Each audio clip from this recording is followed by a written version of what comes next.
Hindi nasasaktan ko isa. Parang wala lang, no? Mataba. Wala lang, mama. Ang taba. Hindi, habang hamak mo yan. Ay, ito talaga. Hindi naman mataba yan eh. Alam mo, tumbok mo eh. Alam mo, tumbok mo eh. Ako yun eh. Next week tayo. Tignan mo, ano? Tumbok? Tama naman talaga. Sa Bisaya pa ako nagtanong ngayon. Ito si Merwin magsasabi. Picture mo siya. Dali.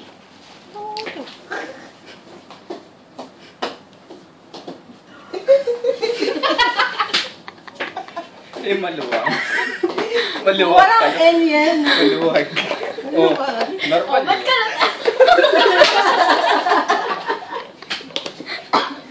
Alam mo ah. Kala ko Asa ka talaga? Ano?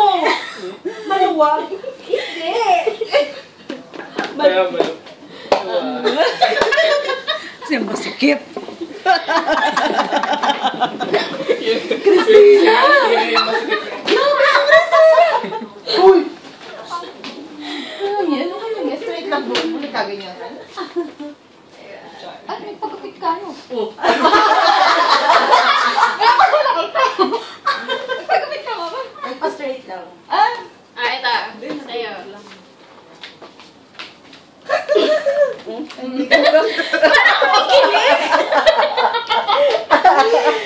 Matigas. Matigas. Matigas. Ay, kung matigas. Galing! Matigas. Pinikasan. Ano na yung isa? Dapat ganun, no? Dapat past future saka present tense. Ganon. Bigay ka na isang word na magsasabi ng past future saka present tense.